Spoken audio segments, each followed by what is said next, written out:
Hello, good evening. We are back with our PSA talk show. This is Bharti Naik, your host of the evening. And I'm very excited because we are still in the euphoria of Professional Speaker Summit 2021.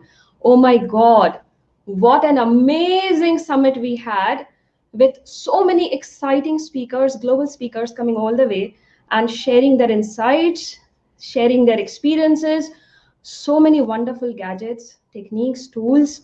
I don't know what all things that we shared. And we had an amazing interaction. We had a fantastic networking with our fellow speakers, with our fellow professional speakers from India, from Spain, from France, from all over the world, from US. And that was really fantastic. For 3 days, we felt as if we are from a different world. We are in a different world where we are learning, we are interacting, and we are having a super awesome time. I think that's what Professional Speakers Association of India has done to us. That is what this platform, this association has given.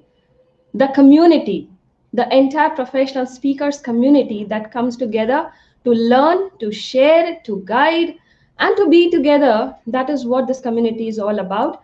And that is what the summit has given. So it was really amazing experience. And yes, with this we have this talk show. So I have a special guest today, and this special guest, I'll tell you why it is so special.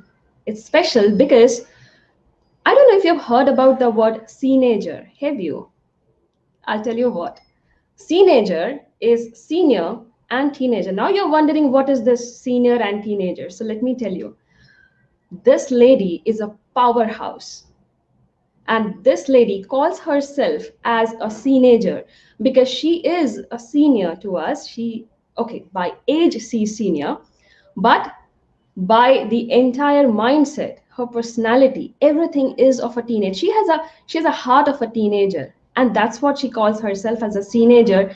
And her speciality, her niche is about generational empathy, generational teenager. That's what she calls herself. So without wasting time, let me call her and let me introduce our very own Nirja Singh. Hey Nirja, how are you? Hi, Bharti. Thank you very Hey, much. I'm so Excited, excited to be. excited. Yes, very excited. And Nija, there's so much that I can talk about you. There's really so much that I can say.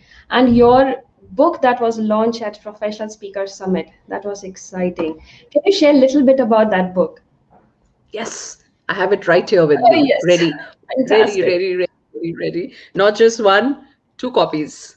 So this book Wow. is called The Silver Surfers, and the thought behind putting this book together was to challenge what I call the cult of youth.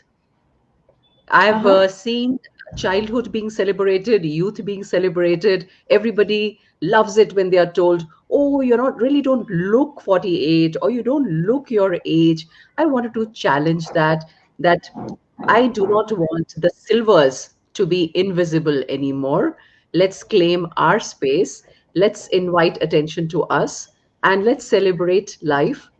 Also tell the youngsters that life is not over at 30. I think a lot of young people today, Bharti, live with this notion that there has to be a very set, planned pathway in their lives.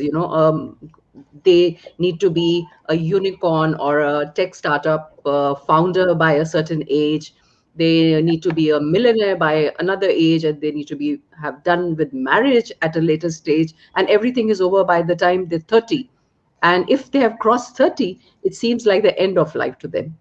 I wanted to challenge that, and I wanted to tell them that there is so much to look forward to. So what I did was get hold of 13 inspiring silvers who are Oh, continuing to live it up. And they've written their stories in this book.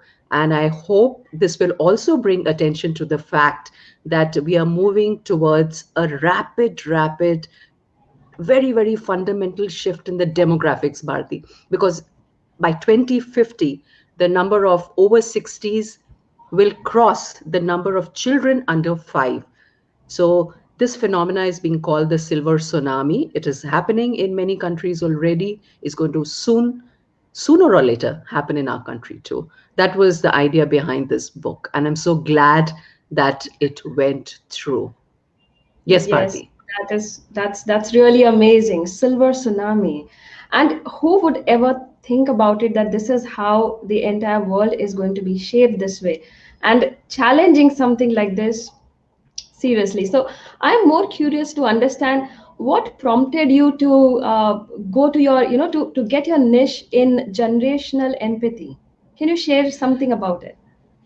Yes, Bharti, I'm very glad to be sharing this because this is something that affects so many of us. It came from my personal experience with my two millennial daughters who've had the best of education, but I found over a period of time a disconnect setting in, and I realized, Bharti, that I lacked the imagination and the vocabulary to go where they are going. Their lives were very different from what I imagined it to be. When I went from my younger daughter's graduation to the Princeton University in New Jersey, I expected the young to be very, very charged up about their graduation, very thrilled at this new phase of their lives. But what I found was a lot of anxiety amongst them, a lot of challenges and struggles that they were coping with. And that was very surprising. And I had a certain image of the new youth because they had supportive parents, they had the best of education. On the surface of it, there were all these multiple opportunities opening up to them, but I failed to see the anxieties that they were dealing with. So in an attempt to understand what was it that was bothering them, I began to read a lot, I began to watch a lot of movies, I began to talk a lot of young people, and then I realized that this is something that needs to be addressed. The communication needs to be more empathetic rather than judge the young and critique them.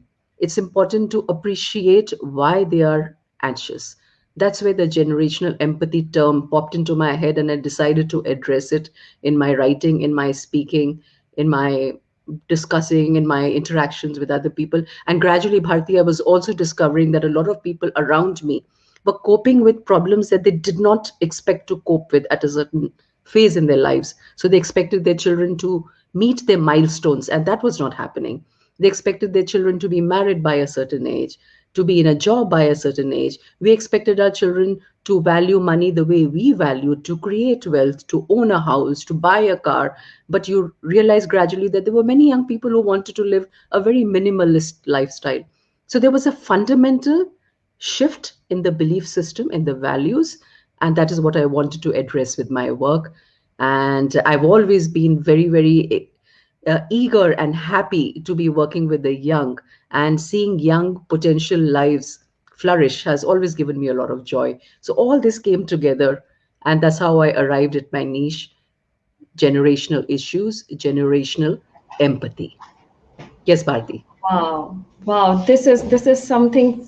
I mean, this is so insightful, and the context that you build, that okay, you were looking out for you were really looking out for your daughters, and that is how you realize this is what is happening. This is really insightful. So my I really want to understand from you is what is it that you're hoping to achieve from professional speaking, like authoring something and writing it as a part of your book, having that experience, understanding today's generation, and then challenging them.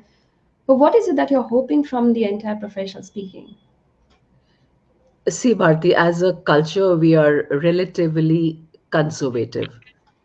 There are a lot of things. It takes a lot for us Indians to speak the truth, to come out and admit a certain discomfort. It's a very Western thing. The West talks a lot about vulnerability. They wear their hearts on their sleeves, or that's now the trend to talk about your failures, to even celebrate them. But as a culture, we Indians are still not that confessional, let me put it that way. But what's happening is, because we are dealing with a lot of new situations, we are having to improvise. We are having to uh, we are having to thrash around sometimes in a vacuum. And I found through my own personal experience that that is not helping. When you're facing certain challenges with the next generation, perhaps you don't agree with them on certain choices. Perhaps you have a different view of where their lives should be taking them. Perhaps you are fearful. Perhaps you're extremely anxious about their safety in the environment today, because there's so much in the media about the dangers out there, especially to do with girls. So I decided that there are these certain taboo issues, certain topics that we like to pretend do not exist. We brush them under the carpet. For example, sexuality. For example, a woman going out and claiming public space by smoking in public, little things like that. And the mental illness, a young person being depressed and their family not being open enough to seeking help, and in the process the child situation worsens and it can end in tragic consequences at times, and it's happening around us. I hoped by speaking on this issue to give permission to other people also to step up, take the stage, stand there and say, I am facing a problem. I'm facing a challenge. Is there anybody out there? Hello, hello, hello. Does anybody hear me? Is somebody else experiencing a similar thing? Can we talk about it? Can we sort this out? Can we share each other's experiences? Because nothing, Bharti, is more precious, more valuable than the health of the next generation. I do believe, Bharti, that the only context today is, really speaking, at the bottom, generational. After all, what are you and I earning for? What are you and I Yeah. thriving for? What are you and I hoping for? What are you and I looking forward to? We're looking forward to leaving a generation behind which is more potent, more productive, more progressive than we are. Isn't that every generation's dream? That's how humans have grown. That's how they have flourished. I want to be able to leave behind a better generation than mine was. Therefore, this speaking, therefore, this constant talking on this issue. Yes, Bharti. I think these are very, very sensitive topics, very sensitive parts of the society, and talking about it, professionally dealing and also sharing your experiences, your insights about these topics. I think it requires a lot of strength, and also it requires uh, I would say it requires a different space to deal with certain. And yes, there are a lot of people in the society where they feel that this is only happening with them, or probably there's nobody else who is going through this phase, or maybe I'm alone. I don't know. But talking about these topics, touching upon these sensitive parts in the society, yes, it is required. It is somebody should come and voice out, and you are doing this as a part of your professional speaking, as a part of your niche, is commendable. And I want to ask you, if that is what the sensitive, the sensible topics that you have, what are the Mhm. obligations as a professional speaker? What are the obligations that you have for listeners? Because yes, Yes, we all are aware that these are sensitive topics. absolutely. Very true, Bharti. It's the obligations are huge. The responsibility is massive. The sensitivity involved, absolutely. You don't want your message to be lost. Now, uh, honesty, honesty with the listeners, a complete integrity, and a lot of research, Bharti, a lot of homework, a lot of constant openness, no preconceived notions, no personal agenda, no harping on things that I would like to see or I would like to hear. These are the obligations to the listeners as a professional speaker on generational issues. And because the generational issues are changing so fast, because they are evolving so rapidly, therefore, there's a constant need to be in touch with the ground reality. For instance, the collapse of parenting. I'm calling it the collapse of parenting, but in many areas of our lives today, it is actually collapse of authority. So when I say collapse of parenting, what I mean is that the world has gone flat because of the virtual world, because of internet. We are all at a level playing field. So you and I are almost at the same field as, let's say, Sagarika or in PSAI, who a younger person. We all have access to the same information. On this flat line, there is the gender sometimes doesn't matter, the age sometimes doesn't matter, your geographical location doesn't matter. So we are actually operating through multiple personas. You don't even stop to think about it, that there is something called an identity traffic that the next generation is dealing with, because there are multiple people on multiple forums. So there are one person on Instagram, there's another person on Facebook, they're different on LinkedIn. So you have these multiple identities they're struggling with. Some young people have double Instagram accounts. So they have the other Insta, which the parents don't have an access to, which is only for some very special friends. So there is this constant noise in your mind, which several people of my generation may not be sensitive to. So when they find a young person fidgety or anxious or uh, chaotic, they will be able to better empathize if they know about this phenomena of identity traffic. And as a speaker on generational issues, it's my obligation to my listeners to be aware of these new phenomena. For instance, there's one more thing called share renting. Not many people have heard of share renting. I discovered it because I'm constantly reading on generational issues, that today, when a young mother starts to post pictures of a newborn baby on Facebook, 16 years down the line, 13 years down the line, that child has the right to challenge the mother. And it's quite all right for the child to take the mother to court, because you are actually invading the privacy of the child. We don't think about these things. In our culture, especially, we consider that our younger generations are extensions of us, that individuation is not a concept in our culture.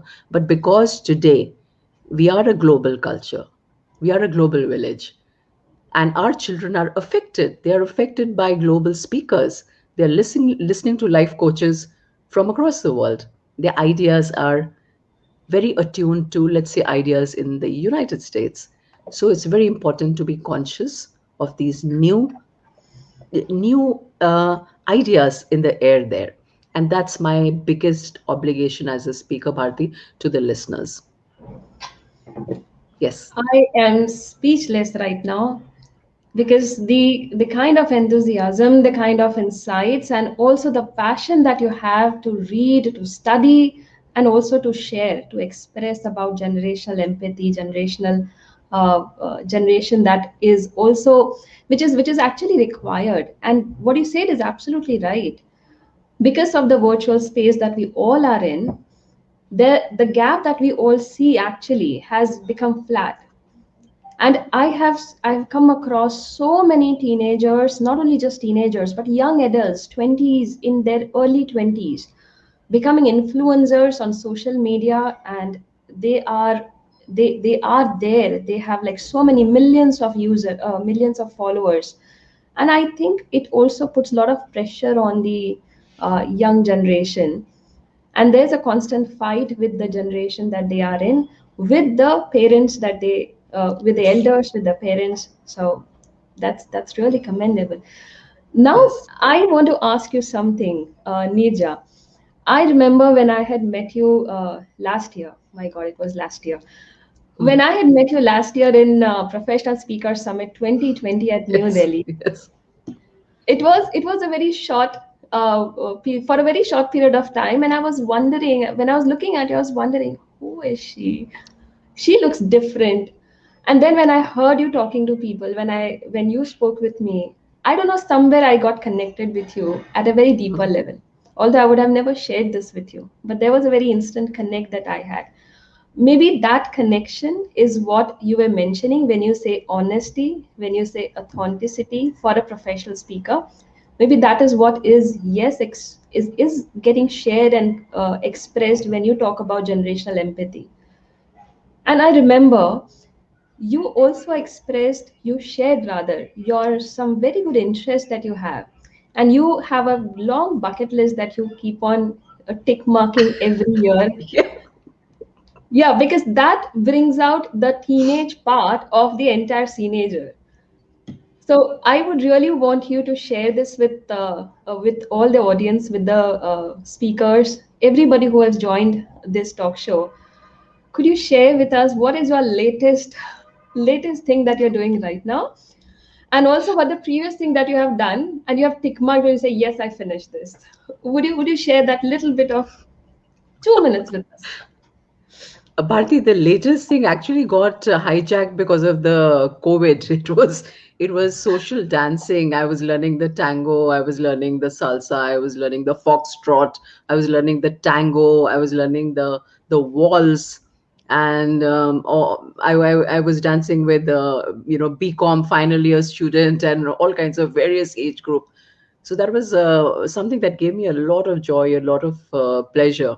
That got a little hijacked, but lately I've been actually quite preoccupied with our PSS 2021, the summit, and as a speaker, getting my credentials in place. That's been a priority, I think, for most of us now that speakers like you have gone global. We've had PSI speakers speak at the summit with such Yeah. renowned international speakers present, presidents of the federations present. Yeah.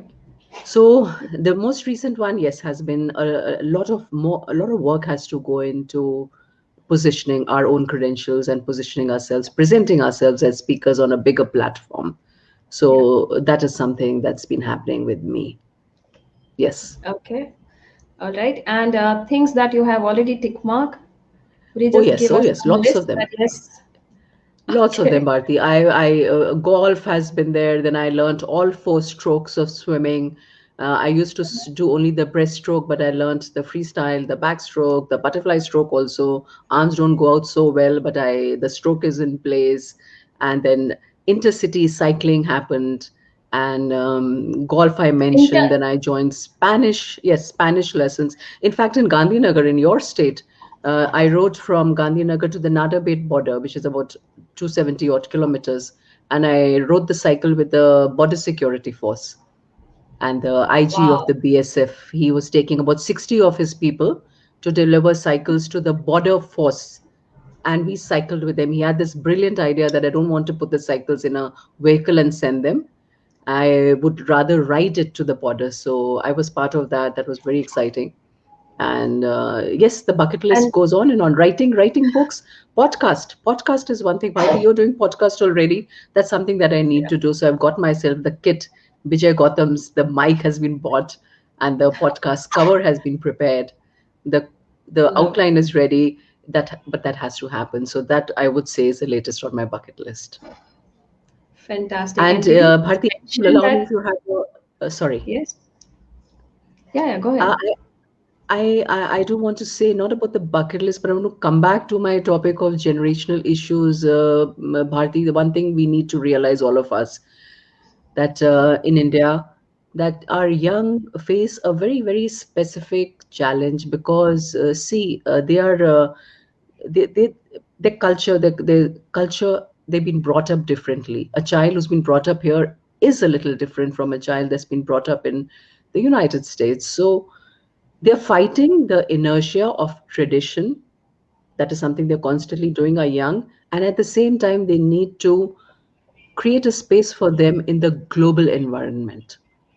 That's a very challenging thing. So that needs a lot of empathy from us, and that needs a particular kind of skills for them. It's not that they want to leave their parents behind or they want to leave their families and they want to break away, but they also need to have their own agency. They do want freedom. They do want their space. They do want the ability to be able to follow what their hearts are telling them. So that is a very particular sensitive challenge that they need a lot of support from the environment around them. That's something that I wanted to share with you, Bharti. Thank you so Yes. much, Neeta. And yes, I remember last year we had this podcasting challenge. We were a part of the same group. And Yes. so many such challenges, I think, at PSCI we have done last year, right? From video challenge, podcasting, book, and so many Blogging. such challenges. podcasts, blogging, yes, also website to develop the website our own. So how is it to be a PSAI member? PSI member has opened up my horizon completely. It's my window. It's been my window, literally my window to the sky, because there was so many new things happening all the time. There's so much of energy, and it's such a bunch of ambitious speakers out there who are constantly, you see them striving, and that keeps you energized, that pushes you all the time. These challenges have really helped me to get a lot of my uh, body of work together. I got my website together thanks to the challenge. Two of my books have come out of these challenges. This is my second book, Silver Surfers. I wrote another book, No Time to Be Young, that came out of the video challenge. My YouTube channel came out of a PSAI challenge. So there have been these multiple ways in which it will force you, the PSAI will force you to literally get your act together. It also gives you a good sense of where you stand and where you need to be. So that elevation, that the let's say, that scale is very visible. And Yeah. if you want to be a professional speaker and you want to be on the global stage, then PSAI is the ecosystem to come to. However, Bharti, one word of caution, and I say that every time PSAI is mentioned, that PSAI is only what you can make of it, right? So a lot will depend on how much of time and energy and intent you invest into PSAI. And if that is in place, then this will take you places as a speaker. And it's evident. I mean, these are not just words. Look at the summit we just ended with and see how our speakers, six of our speakers, performed. That itself is proof enough. So proof of the pudding is in the eating, and we are literally eating. We are. Yes, I think that is what we all experienced it at Professional Speaker Summit 2021, where Mhm. so many global speakers they came, they shared their insights, and it literally raised our game. We, as all the Absolutely. professional speakers, we could see, we could feel, we could watch, we could witness so many levels of professional speaking as a career, as a profession, maybe as a space where we can be. So we know that this is where we are right now, this is how we can go ahead, and this is where we can reach. So, and yes, this is all because of the platform, the association, the ecosystem that we all are part of. And yes, you rightly mentioned, if you want to do this, if you want to eat your pudding, if you want to do this, you better take your spoon and do it, or maybe take a Yes. big bucket or maybe big container and eat however you want to eat. But that is our call as a professional speakers. It was Absolutely. wonderful. It was really wonderful, Nija, to have a fantastic conversation with you. Thank you And very much. thank you so much for coming on this PSAI talk show and giving your insights. And being a PSAI a member, I know so much of contribution that you have given to this PSS 2021 as a team, as a leader. You really were there for PSAI, which was an initiative, a project that you took over and said yes. And that's the reason we are six PSAI members. We did contributed. We had our own share at PSS 2021. So thank you so much for that. Let me return the compliment, Bharti. You were amazing in your talk. You floored us. You were quite the showstopper. So yes, a lot of teamwork went into that. I think we really deserve a high five to each other. Yes. And now that this PSS 2021 has is still in our minds, it's still fresh. We Mm. are already looking at PSS 2022, which is happening in Mumbai next year. Yes. And that is happening on 29th and 30th January. And this would be a physical event with fingers crossed everything goes fine in the 1 year's time. So we will meet physically in Mumbai for PSS 2022. That will be so Absolutely, exciting, Nijat. Neeta, isn't it? Yes, yes, absolutely. I All remember right. the 20. Sorry, go ahead. No, just a memory of the PSS 2020 in Delhi, which my goodness, I've said it so many times. I just couldn't sleep those nights. I was so charged, so turned on with all that was happening, and it felt finally that this is my tribe. Here are people who are speaking, who are writing, who are talking ideas, who are standing up on the stage under that spotlight. I felt completely at home. I had come home. I came home with that PSS 2020, Yeah. and then that story continues. And I look forward to the next one at Mumbai, Bharti. Yes, Yes, absolutely. All right. So thank you so much, Nirja, for joining us at PSS Talk Show, and have a very wonderful evening. I'll just speak with my audience. Have a very wonderful evening, Nirja. thank you very much, Bharti. Thank you, PSAI Mumbai. Thank you, PSAI Talk Show. Thank you, and all of you. Thank you. Bye bye. Hey, Anand, how are you? We are still live.